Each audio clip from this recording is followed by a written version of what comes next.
welcome to the show. Rob, thanks for having me here. I am super excited to have you here. And, today's a double whammy Yale day. I've got a buddy who exited the company for a lot of money, graduated Yale, and moved to Florence. And he's living here. So I have two Yale people. And I'll tell you his name privately. I have two. I feel like I want to write it and hold it up. I will remind me. I'm going to think about this the whole time. Oh, well, hold on. We'll do this.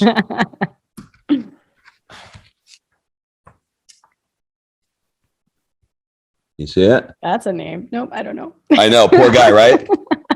Poor guy. Anyway, you can Google him, look him up. Okay. So he's having a garden party here in Florence. So I have two Yale alums in the building. And I think a good place to start off would be your education, specifically starting with getting your BA from Yale with a degree in English. So the question is, why English? I've never gotten that question. I'm thrilled to be talking about this. So why English? I suspect if I was a child of the, more contemporaneous times, I would have been diagnosed with some form of dyslexia or learning disability or something. In summary, I basically can't read. I am the slowest adult reader that I've ever come across. And I'm the daughter of a librarian. No, like the Dewey Decimal System? That kind of library. And my mom was a speed reader. She could read a book a day. And my sister is just like my mom in that way. And she's a fast reader. And we would go on vacations before the Kindle, they would bring suitcases full of books. And I would bring like a magazine and barely make it through an article. And so it was a point of shame for me, but more than shame, I was thirsty for knowledge.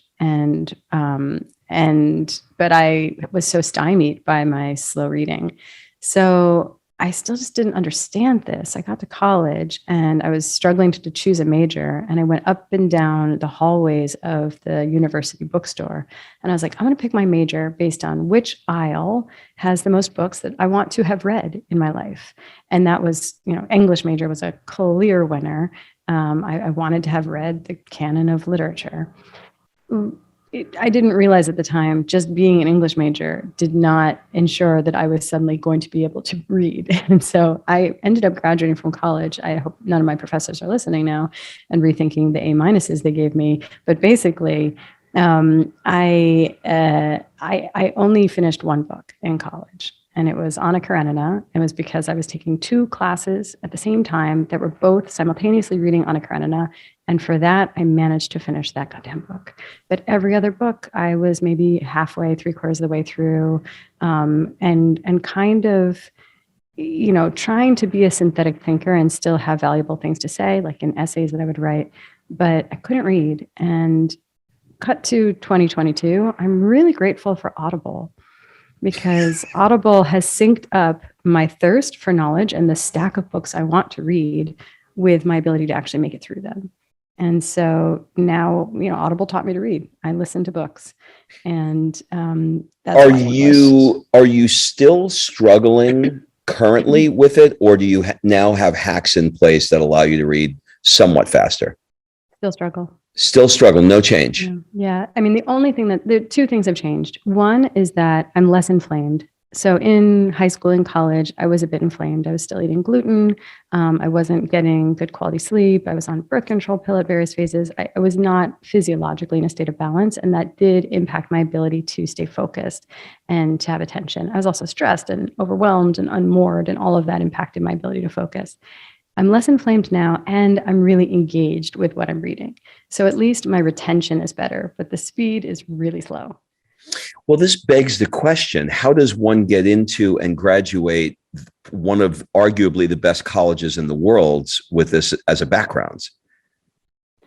I mean, probably the real answer is a whopping dose of privilege. But I think that, I grew up in a town in the suburbs of New York City where I got to go to a good public high school. I had great teachers. And there's a difference between like how well you can read and how smart you are. I think I'm smart, and I think I'm hardworking. And and I usually have managed to show up to classes with relatively original ideas and synthesizing a lot of different ways of approaching a problem. And I think that that helped distinguish me. And no one caught the fact that I could not read for shit. Did anybody know, your roommates or friends or anybody around you know? And the reason why I'm taking so much time on this is somebody is listening right now, guaranteed, either has that problem or has some other version of that problem, i.e., I'm shameful about my bankruptcy, my divorce, my dad, my whatever, right? But you rose above it in so many ways, which we're going to talk about. But did you let anybody around you know, or did you hide it? I wasn't hiding anything, but there was no conversation about it. And I don't think I ever stepped back to be like, this is actually pathologic. So I just, we're all different. Like I was a slow runner and a slow reader. Right. I didn't really think anything was worth like talking to the grownups about it. Got it. This is what it is to be me. All right. So then after that, you a Yale degree wasn't enough for you. You're a glutton for punishment. You wanted more. So you went to Columbia and you got your medical degree, your MD in psychiatry. Back then, what did you think a psychiatrist did for a living? And compare and contrast that to what you actually think now, or what you know a psychiatrist actually does, or you specifically do. Okay. So yeah, I found myself in medical school quickly. I would say within the first couple of hours, I was like, I clearly have to drop out. And I felt so completely out of alignment with, I felt like I was different from other people. Like I had now actually, even though I couldn't read, I had really grown into an English major and advanced college seminars about the complexities of the human condition. That was my jam at that point. So you get to medical school and you're suddenly learning acid-base ratios in nephrology, and I was unengaged. I found that to be uninteresting. I didn't really want problems that had an answer. I wanted complexities, vagaries, nuances of this human experience that's hard to quantify, but endlessly fascinating and important. And so, someone could have saved me a lot of time when I was contemplating other specialties. I was thinking like, should I be an orthopedic surgeon or an ER doc or a dermatologist? Like, this is what I was contemplating. And someone should have just slapped me and been like, no. You were an English major, save yourself the trouble. You're going to end up in psychiatry. So psychiatry makes sense because it is the one field where you can be with those vagaries and complexities of the human condition. I had maybe two competing models of what I thought it would be like. One was something that really did not turn me on, which was the kind of pharmacologist, like inpatient pharma jockey, where you're just reacting constantly. You're saying, okay, this person has these symptoms, it equals this diagnosis, which equals indicating this medication. And then they come back drooling, having gained weight. Now they're insulin resistant. They're not really feeling that much better. And you shrug and you say, okay, let's increase the dose, or let's add something to address the side effects. And you just keep piling on and developing this cocktail of medication for patients. This was such a hard pass for me. That did not feel like that, cardinal principle of do no harm. And then I had one mentor in medical school named Deborah Cavanis, and she was a Freudian psychoanalyst. So old school style approach. But she was the first person in my whole medical school experience where I was like, I could see myself with her life and liking it. She was a private practice psychiatrist, and she had a relationship to academia, but she also had her private practice in her office where she saw patients. And I could tell that she found her work meaningful, that she was fulfilled by it, that she wasn't constantly burned out, working overnight shifts or having to be in the OR at 6:30 in the morning. And so I could identify with her lifestyle and the problems that she was faced with, and that appealed to me. And that's what made me choose psychiatry. Neither of those two models is what I do today. It turns out I had to create my own path in order to practice in a way that feels truly in alignment. All right. We're going to get into what you're currently doing now. But since you love to tell stories, I'm going to ask you to tell the story of the surgery rotation with a doc who removed the appendix. And you're looking at this guy and you're like, well, this guy sits there all day and he removes appendixes. and he's got to, he's got to know. So tell that story, because I found that fascinating. Rob, because I love to tell stories. You're such a storyteller. That's what you're known for. It's in your wiki. A fast reader and a raconteur. So I do. This was in my third year of medical school, and you're going through your different rotations, getting a taste of each specialty. And I'm on my general surgery rotation, and you're in the OR. It's probably midnight. We're doing an appendectomy, where you remove someone's appendix. And I'm bored, I'm curious, and I'm sitting there thinking like, well, this dude who's like in mid-career, he's probably given appendicitis quite a lot of thought. And you're just shooting the shit in surgery. You're basically, the radio is playing and you're passing the time while you're doing these meticulous, tedious steps. Yep. And I said, like, why do you think people get appendicitis? And felt like a pretty innocent, reasonable, like that was I don't have a sports metaphor here, like an easy pitch. It was a softball. It was a softball. There we have it. So, and he really like shot me this glance and shut it down by saying, we don't ask why, we just cut. And that for me was a perfect illustration of how I wasn't in alignment with conventional medicine. There is a time and place for just cutting. I'm really grateful to Western medicine for being able to heroically respond in the event of a heart attack, a car accident, when the shit hits the fan. Thank goodness for this medical system that we have. But the vast majority of what we're grappling with in terms of our health are these chronic diseases, chronic degenerative diseases, and reacting to them. Well, that by that point, it's too late. It's impacted your quality of life, and there's not really a good way to clean up the mess of chronic diseases. The only path that really reclaims our quality of life is prevention. And so, like, I don't want to just cut. All I want to do is ask why. I am a New York Jew. Like, why is where I start, and then why underneath that, and then several more layers of why. I feel like there's got to be Harvey after that. Why Harvey? So, why? Why? I don't understand. So I think that, I just knew that I wasn't thinking about health in the same way as I was being taught to think. I was being taught to react. Even with mental health, it was like, okay, we just accept that this is true. Everyone's depressed. Everyone's anxious. No one can focus. We just accept it with a little bit of an assumption of like, it's genetic. It runs in your family. Mm-hmm. But honey, like these things are changing at a rate that does not make sense with genetics. And it's not just an increase in screening. That's happening. And rates are increasing. And disability for mental health issues is increasing. So there's something environmental going on here, which is a red flag for that's preventable. If it's environmental and not genetic, it's something under our control to some extent. There's something we can do about that. So I find this to be empowering and hopeful, and frankly, just the only reasonable way to approach health and healing is to think, how can we actually fundamentally address these problems at the root rather than constantly band-aiding and just attempting to suppress symptoms? Yeah, I mean, so many docs now are given lots of drugs to treat lots of symptoms versus identifying the root cause of the problem that's happening upstream. Why do you think our medical system is set up in that way?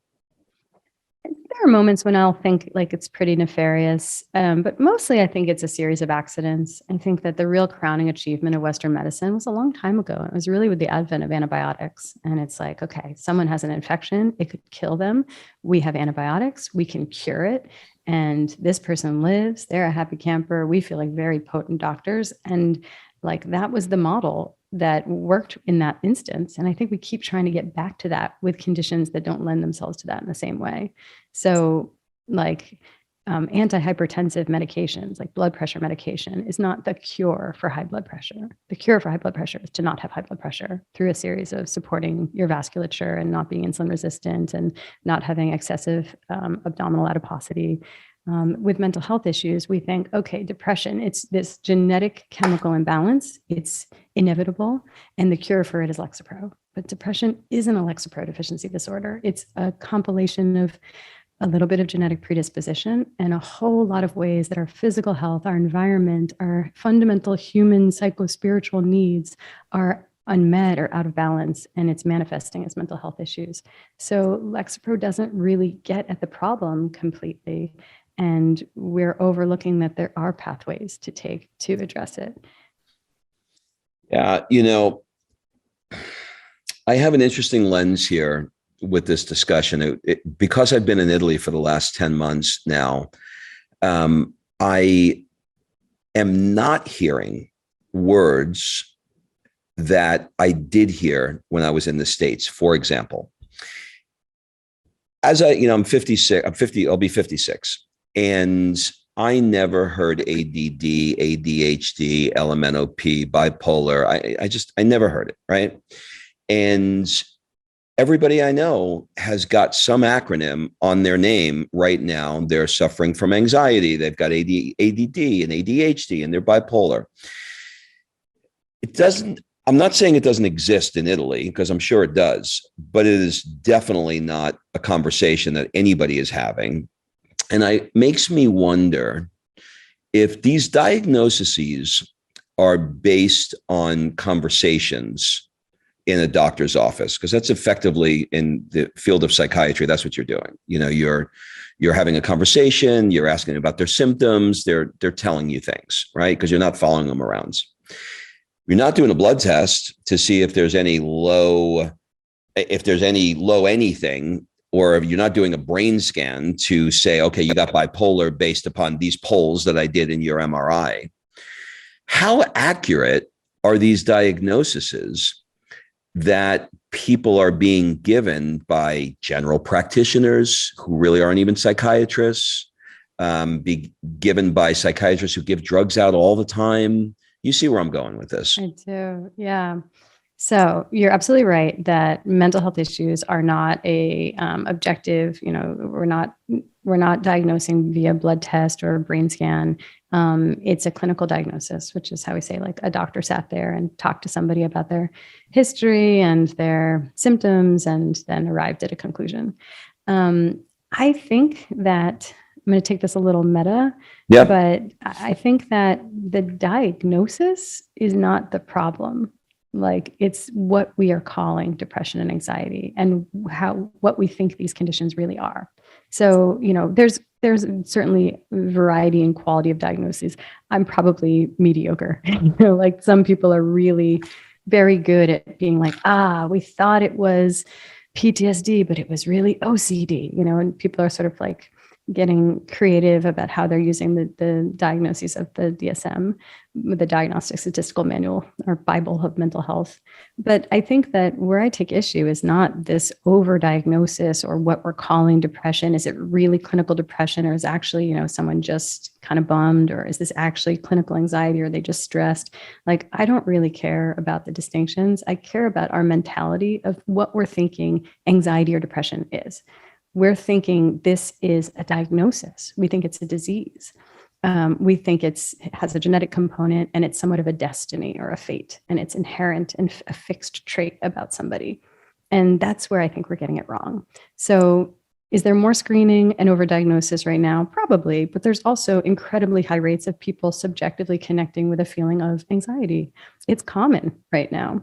And I think where we get it wrong is that we're like, oh, I have this genetic destiny, which is anxiety, and so therefore I take a medication for my whole life. And where we could get it more right is to recognize, oh, this is a symptom. This is my body communicating something is not right here. And can we let this be a call to action to look under the hood and start to investigate, what's out of balance here? Is this person inflamed? Do they have sleep apnea and they haven't had a good night's sleep in over a decade?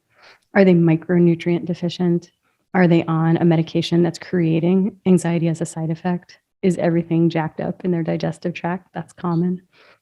Or do they have no community in their life? Have they been completely estranged from nature? And do they not even give themselves permission to seek and find meaning and purpose in their lives because it feels silly or sort of irrational, and they'd rather be squarely sitting in skepticism and atheism, and that feels cooler and more defensible, and so they don't give themselves permission to have a state of awe at the universe. And I think that these are often the determinants of our mental health issues. And so in one person, based on their genetics, their temperament, their culture, the waters they're swimming in, all of those unmet needs and physical imbalances might show up as depression, might show up as anxiety. But under the hood, there are physical and psychospiritual bases for these symptoms. And that's the level at which we should be addressing them. This is fantastic. So I'm starting to piece some things together here. I have a buddy who is he's an MD, and he goes, he's in Italy, and he goes to hotels for basically sick Americans. You know, I got a UTI. He's your guy. He's that guy, right? And we had a conversation one night, and I said, what do you notice with Americans that you don't see in your practice here? He said, you're all on antidepressants. And I said, what's your take on that? He said, it's just like in Italy, if we love you, we love you. If we hate you, we fucking hate you. Do you know what I mean? He said, it's like in America, you got to be like in this numb, like you can't go high, you're manic, you can't go low, you're depressed, it's like you got to just stay in this numb zone. He said, I don't understand that. But as you're speaking, I'm checking the boxes and I'm going, community. There's a community here, man. My God. Inflamed. There's no processed foods. Doesn't exist. It can't get into the EU. They won't allow it.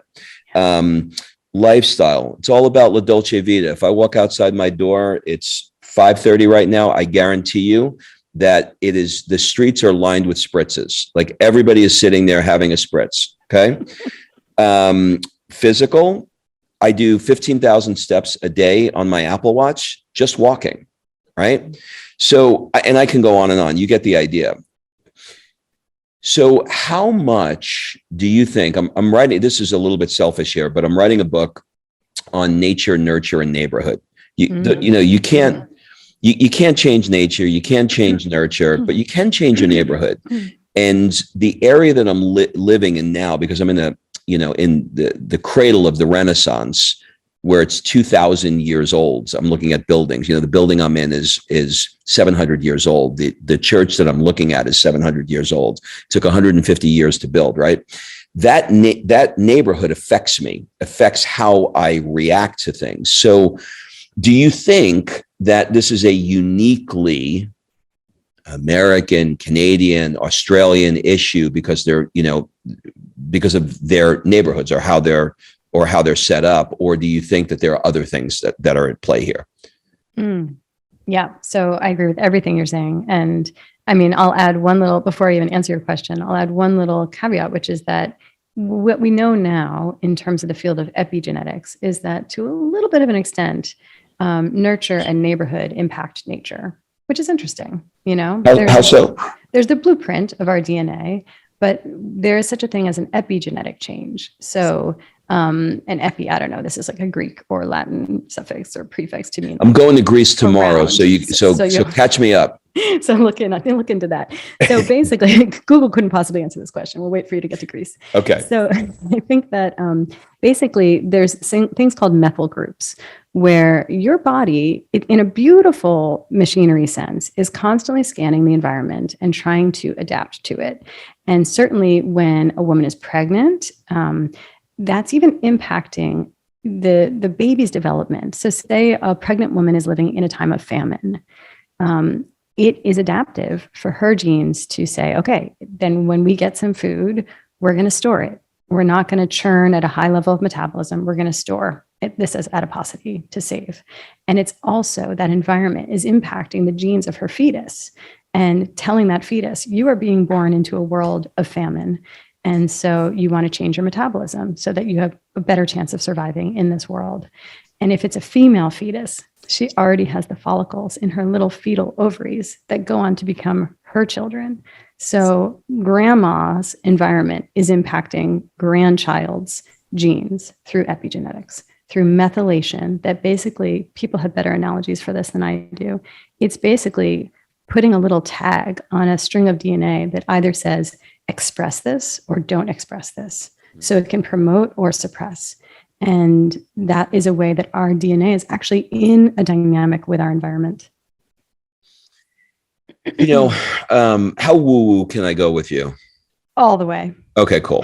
So I was having a conversation with somebody and they were talking about, they brought up the subject of epigenetics, and they were saying that, if you're, because I said to him, I said, it's amazing. It's like I can feel the renaissance here when I'm walking through the streets. Like I feel like it's weird. I can't explain it, but it's like it's in, like you can't not be inspired and alive and engaged and can't wait to wake up the next. Like it's unbelievable. It's overwhelming, and I see it with the tourists every day too. And when I had this conversation with him, he said something interesting. He said, "What do you think the reverse of that is?" And I said, "What do you mean?" He said, "I don't know. Let's just say that you went into you went to Compton and you went in an area where people were getting, shot constantly or, murder, whatever. What do you think that air feels like, that palpable air that's in it?" So I'd love to know your take on that idea. Oh, I think that's a beautiful concept. So certainly I'm all in on this idea of intergenerational trauma is valid. And part of why it's scientifically, objectively, undeniably valid is epigenetics. But what you're saying is even like a place carries intergenerational, gifts, trauma, everything that it's been through. It's holding that memory in the epigenetics of a place. And I think that's a beautiful concept. And you're a parent of a 7-year-old, I believe. I have a 7.5-year-old. So we've seen Frozen 2. Where Olaf teaches us. Except Moana, by the way. Random note, not to interrupt your flow. We couldn't download Moana here. We're like, what? And they're like, I don't know what you're talking about. And we're like, Moana.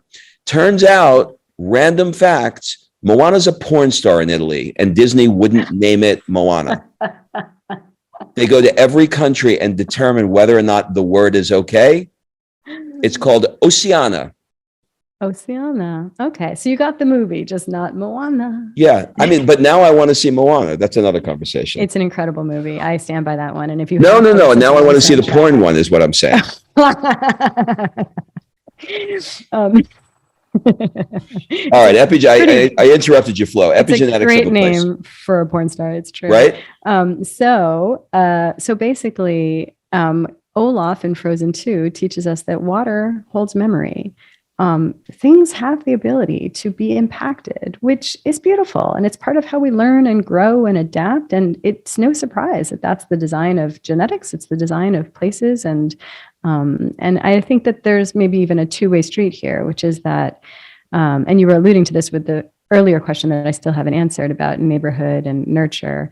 And in terms of neighborhood, is Florence, Italy impacted by the Renaissance? Yes. And is the design of Florence, Italy conducive to a Renaissance? Also, yes.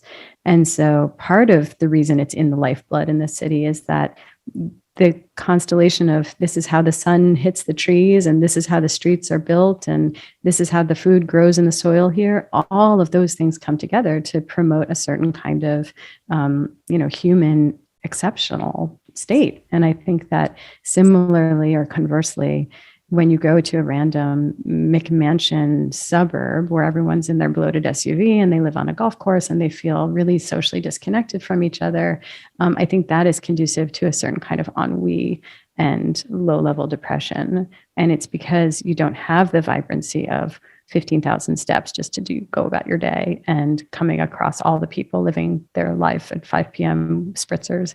And I think that there's all of these different ways that the design of American towns and cities sets us up to fail with our mental health. It's interesting how when the Italians specifically, they value their time and their time off and their life at a crazy high level. For example, I'll tell you this quickly. I go yesterday to drop off a shirt to get it dry cleans. Go to the first store. I made the mistake. It's during pausa, right? Between 1 and 3. I was like, fuck. Okay.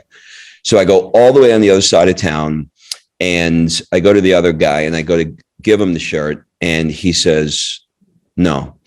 And I said, Cuso, are you closed? And he said, no, vacanza. I said, vacanza, vacation. What? I don't understand. And I looked at the sign. Because he's going to the sea in a week, he won't take my shirt because he can't get it back to me next week and he doesn't want the business. So I go to the third dry cleaner. Now I'm spending my day. I go to the 15,000 third. steps. Okay, my 15,000 steps. I go to the third dry cleaner at 3:00 at 3:15 because I know now that they open it, they're closed until 3. I get there at 3:15 and the gate's half up. And so there's a queue of people outside waiting to drop off the thing. And I was like, what time do they open? And I look, it says 3:00, but the gate is halfway. So I stick my head under the gate and I look in and I said, Aperto, open. And he says, 5 minutos. He's having a coffee. 10 minutes later, not cinque, 10, I open it up. I come in, I drop my thing down and he looks and he says, I had 7 shirts. I look and he says, no. And I said, what's, he goes, can't you see I'm full? And I said, what do you mean? He said, I have all this to do. I can't do those 7. And I had this conversation with a buddy of mine and I was like, what the fuck is going on? He's like, he knows how much money he's going to make a year. He works as much as he wants to work and no more. He doesn't give a shit what you want. He knows what his life is. He's going to take his break at lunch. He's going to smoke a cigarette. He's going to open at 3:15 when he feels like it. And if he doesn't want to take a shirt because he's too full, he's not going to take a shirt.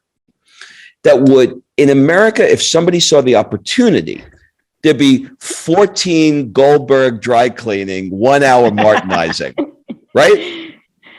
Yes. And the Yelp reviews, don't even get me started. Right. So this is so interesting to me at how the work that you're doing is you're saying the word for enough in Italian is basta. You're saying basta, enough. Let's stop giving more and more drugs. It has a place. If you got a bullet in your head, don't come to me. Right? But we have to stop over medicating and find out where are we inflamed and what's going on. All right. So here's a question. Wait, can I even just reflect? Yeah. Please. So I think that I do think that this is a big part of how we get it twisted in the US, at least. That's the place I can speak to, is it's exactly this concept. And part of it is I do think that as long as you have your basic needs met, you quickly convert into the demographic where time is your scarcest resource. And maybe a follow-up to that is your energy. It's not money. More money, we like it, for all these reasons. And sometimes money has one particular really incredible utility, which is that it can buy you back time. But money for material goods, money for all these other things, money for status, prestige, is garbage values that create misery. And I think that in American culture, we don't have this concept of basta. We actually had the concept of never enough, and we keep going. And to what end? And I think that we miss we think more is better. And it turns out it's a more sophisticated goal, but enough is better.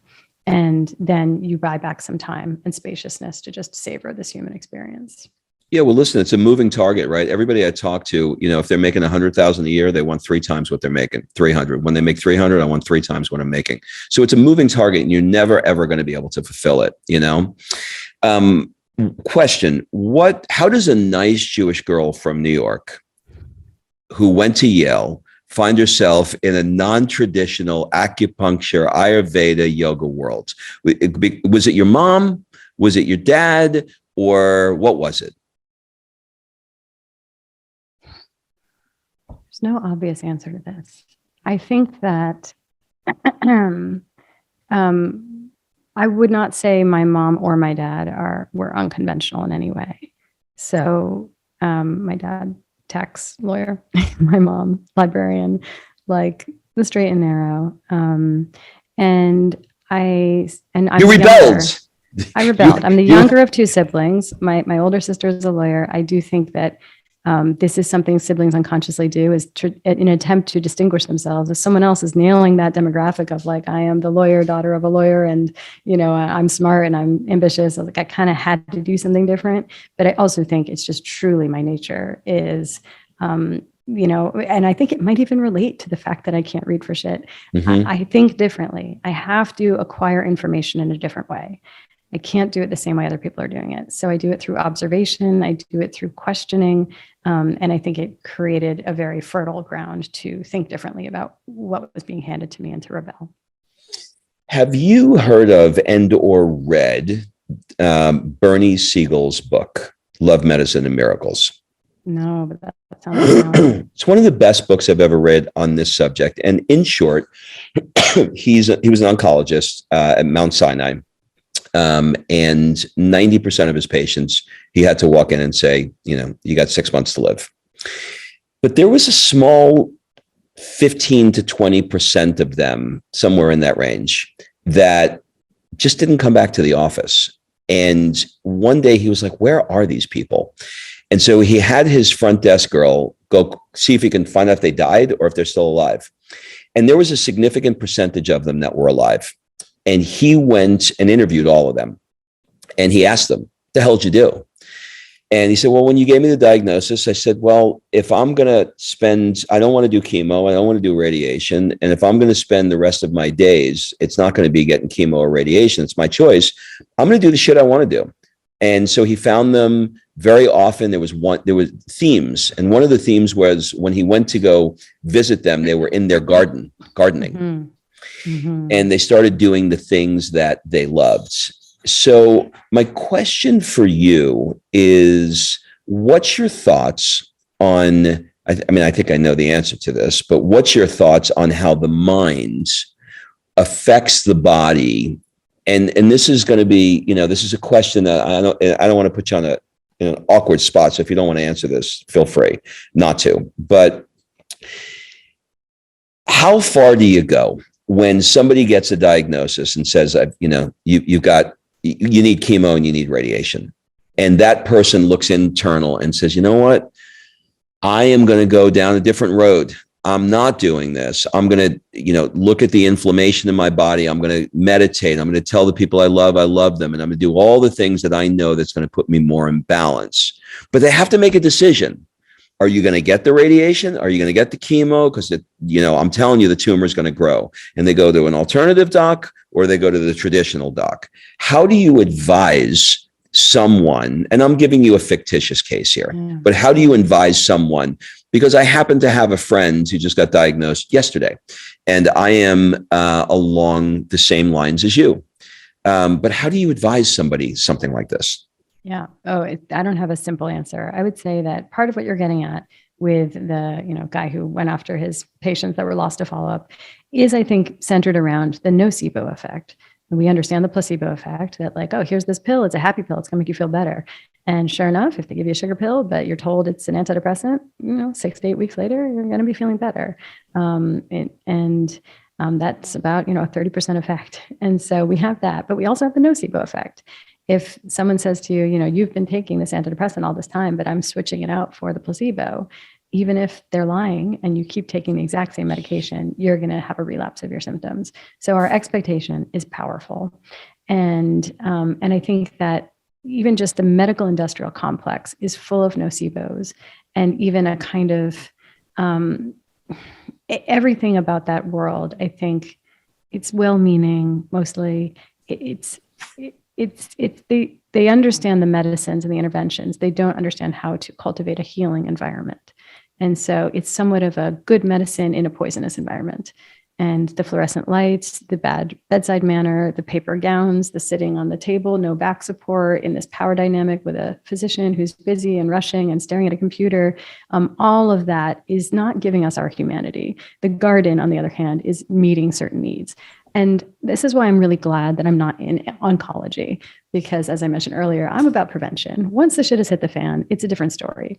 And I think if I were in that situation, I would do a hybrid model. I probably would engage with conventional medicine to a certain extent. And I would also do a shit ton of things that I know are the ways to support a body. But I think that the gardeners living a little bit longer, part of it is that health is, I think, an outcome of a combination of different sort of inputs. And sometimes we're not giving our bodies the inputs that they need. And sometimes we're giving our bodies all sorts of inputs that irritate the system. And so if we're living our hustle grinding lives and eating nutritionally bankrupt processed foods that are inflaming us and engineered to be hyperpalatable, and we're chronically sleep deprived, and we're staring at screens all day, and we don't have community, and we don't have movement, and we're disconnected from nature, we are going to get sick. It's just a matter of time. It's not an if, it's a when. And if we can be in the garden and get sunshine and be around the people that we love and get good rest it's a lot. It's setting you up to have much more vitality. And I think I prefer to do this 20 years before this patient comes to see me and says that they have a tumor. I think that's where it can really be most effective. Once you're already there, I do think at that point, conventional medicine has a role for reacting. All right. I'm going to take you probably where you don't want to go, but I got to ask this question. When look, I try and do this podcast as honest as I could from my perspective. And right now I happen to be living in Italy. So that's a lot of my conversation.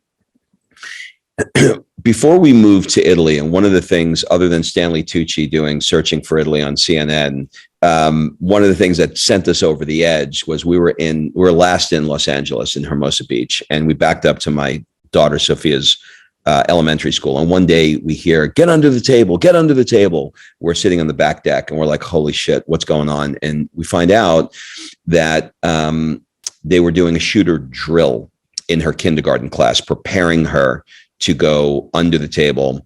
If somebody gets shot, how you wrap them and stop the bleeding. And I was like, fuck this. Like, we can't, like, I'm not living like this. My wife is like, we got to do something else. And we made the decision. That was one of many, but we made the decision. We don't want to live like this anymore. It's gotten crazy. And we moved here. And since I've been here, I'm watching those shootings happening one after the other. In fact, I think we're about this year, 250 mass shootings in America. 250. That didn't exist, right? And I just listened to something on NPR recently. It was with a psychiatrist. And the psychiatrist said, this is a bunch of bullshit that people are saying this is a mental health problem. It isn't. They're not bipolar. These are kids that are angry. These are kids that are in an environment that's not supporting them. Do you want to take a stab at this? Yeah. So, I envy in many ways that you got out. You're in fit end. Yep. And I'm 1 foot out the door, but where? Is it Costa Rica? Is it Byron Bay, Australia? I think that I think we exist in part of, some bigger mission. And I think part of the reason I'm here and doing what I do is, does on some very indirect level, it's oblique, but it relates to this. So I think I belong here for right now as much as it's completely fucked up. Yep. I think that there is, let's just put aside, there is the contagion factor. Like if you are this,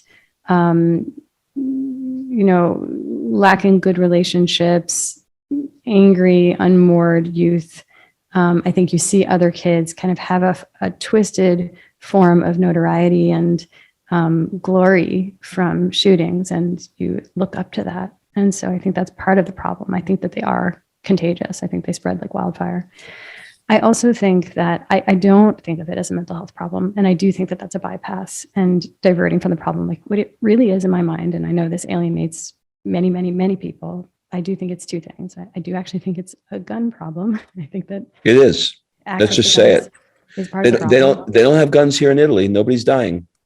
Nobody's getting shot. And the arguably even more controversial view I hold, and I guess it feels more controversial because this one alienates my bubble. Like I don't live in Second Amendment bubble. I have friends in that bubble. I care about them deeply. I know about their gun racks. I understand I'm alienating them with my first comment. I'm alienating my fellow citizens in New York City and Brooklyn with this comment. But I actually think on some level, it's a psychiatric medication problem. And this is where we need to roll up our sleeves and be in the nuance, because I am not dogmatically saying psych meds are always bad. I'm a psychiatrist. I prescribe psych meds. I have patients who are helped by them. I have found that sometimes they are the keys to the kingdom and get somebody out of a hole so that they can engage with diet and lifestyle practices and actually get themselves on a track towards fulfillment. That said, I suspect that many people in that role of carrying out a mass shooting are in some transitional phase with a psych med. Like they've just gone down in a dose, they've run out, they're discontinuing, they went cold turkey off, maybe they've increased their dose, they've changed medication. Because what I've observed in my practice is that regardless of who you are coming in, when you're in a transitional phase with a psych med, usually tapering off, but really any transition, there is a kind of, not for everyone, but for some people, a kind of numb, impulsive, despairing, a lack of sleep, irritable state that people can get into that I think is really lethal. And I've seen my patients are more likely to be the ones who think about turning that on themselves than on others. But I think it's of similar quality. And I think there's just something numb and impulsive and irritable about what pulling the chemical carpet out from underneath your brain does that makes people a real danger to themselves and others. Now, when you couple that with the stuff that you work with, like inflammation, et cetera, it's a recipe for a really shitty day for somebody. So that makes perfect sense to me. After you, we're going from positive thing to positive thing. After you had a miscarriage, they wanted to give you IV fluids in the ER, and you have sort of very funny said, I should have been under the blanket watching Jane the Virgin and connecting to myself. It's interesting that there are countries, France is one of them, where a doctor will give you a prescription to go to the sea, to relax and get in the sun and relax and enjoy yourself. But that's not the case. Is there any hope on the horizon that things will become less druggy, or is this big pharma? And is this just people wanting simple solutions, and it's just going to get worse? Yeah, I think that there are two factions that are both racing to the finish line, and I think they're both going to win, and they're going to think they won, and I think both are going to win in completely different, like two separate consciousnesses on Earth. I think that pharma is strong. They're in a good position.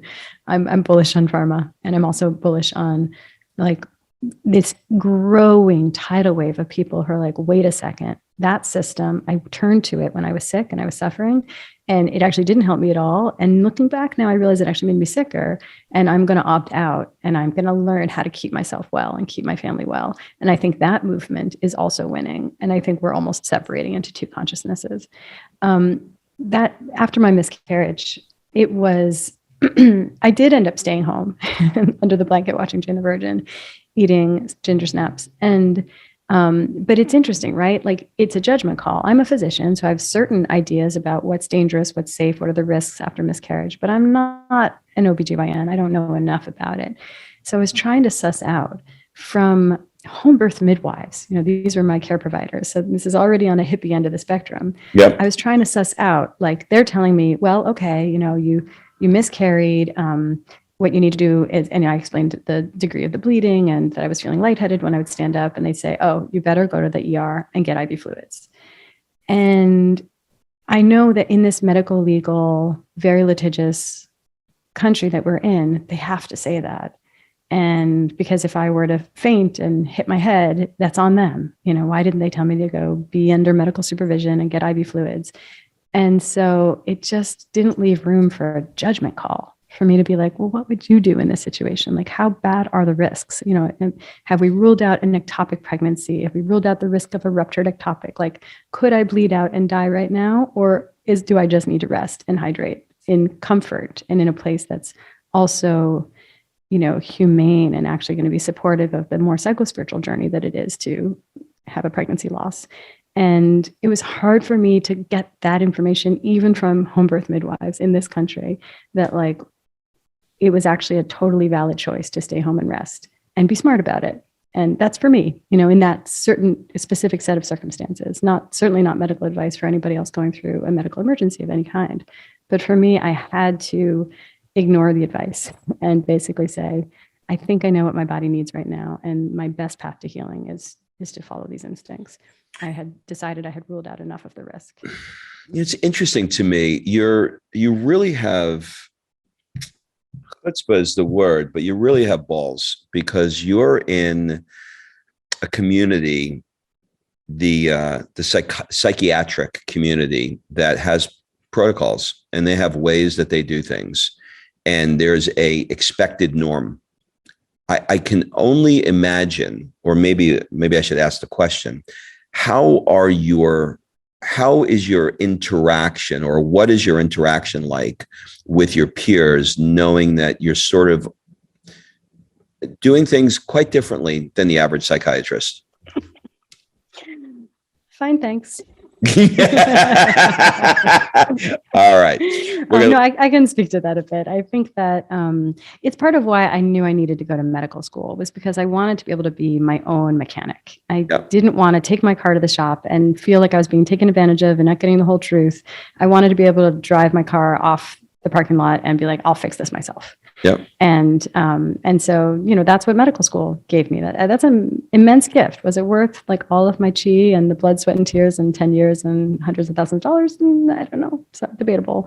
But I think that these days, my husband is really good at giving me this feedback, because here's the thing. This like girl from New York who couldn't read that well and was observing humanity and thinking and synthesizing thoughts. I'm not burdened by the convention in quite the same way, partly because like I can't take the time to read it. Like I haven't finished the book of like, what's the consensus? How are people thinking about this? So I have to think independently about how to make sense of the world. And I've been early on certain health things, like not the earliest, but early on, recognizing the role that blood sugar plays in anxiety, recognizing that gut health matters for mental health, recognizing that gluten is a thing, or skim milk is not the thing, or that psychedelics are a promising new line of treatment. And I get the feedback a lot that's like, Ellen, like I just read this article in the New York Times and they're saying what you've been saying for 10 years is now true. And I'm like, well, it's always been true. It's just like, we don't catch up to these things for 10 years. And my husband, keeping me honest always, is like, the trouble with being a little bit of an out of the box, unconventional thinker is that just around the corner is hubris and arrogance. And I think I do have to catch myself, because I trust my instincts so much, and I trust my understanding of the human body. Like that is something where I feel like I have a semi-virtuosic understanding of like the workings of it and how it gets out of balance and how we support it. And I'm going to be wrong a bunch of times in my life, and I just hope it's not in a serious way. And so I do rebel against the convention. And I don't know, I have to really stay humble and open to really listening for when I need to just trust somebody else's advice. It's great. Do you listen to, or have you heard of Esther Hicks? Yes. Do you love her? Love her. Like I'm obsessed. I can't stop. Yeah. And I'm going to let people just Google it, because it's too weird for this conversation. Like we just went off the deep end, but crazy shit. She's great. All right. So I cannot believe this time has passed. As we wrap, I'm going to ask you a couple of weirdo questions, and you're like, why is he asking me this? But just roll with it. What would your friends say is one of your superpowers? Well, beside the hubris and arrogance of thinking I understand health better than the convention, I would say, I think when I'm at my best, they would say it's listening. And like my favorite way to psychiatrize is just to be in my living room with someone I care about and hold space for what they're going through. So when all the stars align, I can create a very healing container and really listen and really hear somebody. Do you collect anything, or have you ever collected anything? Rob, I live in New York City in like not enough square footage. And so I am a passionate declutterer. And you're just throwing shit out all the time because you got no space. It's marvelous when people have like a passion and a collection, and like that would just squeeze out our ability to have dishes. So no. What did people never ask you, but you wish they did? They never ask me about, they asked me about anxiety. They asked me about psychiatry, but they never asked me this question, and I wish they would. I wish I sometimes got the question, what do I believe are the root causes of eating disorders? Okay. All right. Wish we had more time to dig into that. Right. Next episode. We have to do that the next one. What book What audiobook have you re-listened to the most? Re-listened to? Yes. So I mean, the truth is, I'm not sure if it's indicative of what book is the most meaningful to me, but the truth is it's the book Nonviolent Communication by Marshall Rosenberg. And partly because I think the teachings are so essential and I think he's so wise. And I think either it's not written that clearly or I'm just not getting it, but maybe because I'm too violent of a communicator. But basically, I've had to go back to that book 3 times and I feel like I'm ready. I'm due for another time. Does your husband ever say to you, stop psychoanalyzing me? The way I show up as a holistic, weirdo, witchy psychiatrist in my life is not as someone psychoanalyzing people, but the way I do show up, he wants me to stop. Yes. He wants you to stop. Okay, got it. I mean, I don't know. Yeah, it's his story to tell. You ask him. I'm going to have to interview him next. What kind of works he do? I don't understand what he does. Excel? Is that a job? He works at this point in the psychedelic. What's that?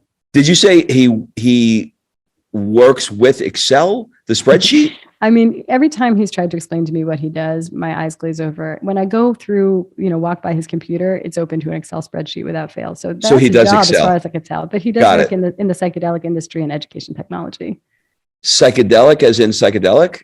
Psychedelic as in psychedelic. Well, that is an interesting line. Okay, wow, you're a really interesting girl. Okay, last question. If you could, actually 2 questions. If you could send out a push notification to everybody's iPhone or phone, what would it be? Go to bed. Go to bed. Love that. Last question. What do you want to ask me? So, I mean, in a way, I want to know what's hard for you to talk about. Oh, God. Never been asked. 400 episodes, not that one. What is hard for me to talk about?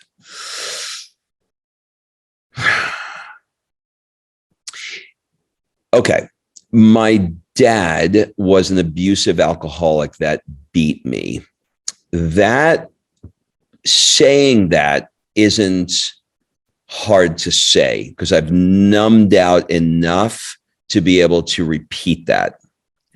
But no one has ever asked me, taken the time to listen, or I have never talked about what it felt like going through that. Like the minutia of that, like what it feels like to have the man that loves you, his fist hit your face, and the shame of that, going to school the next day with a black eye and what that feels like that. I can choke up I can't even go much beyond that because I know I'll lose it. So that one, that one. Rob, can we pause for a moment and just honor that, you did approach this topic and it's hard. And it's like, there's certainly the shame of it. There's that questioning your lovability and your inherent worth as a human. It's so gaslighty and confusing that one minute somebody loves you and the next minute they're sort of in that, it's wines and spirits, like the spirit of alcohol has overtaken them, and it's a dark spirit. And just the effect on your nervous system and how scary it is to not know who's coming home and whether there's going to be physical pain or questions of your safety. Terrifying. Involved. It's terrifying. Yeah, terrifying. On that positive notes, this was one of my favorite episodes. We covered everything.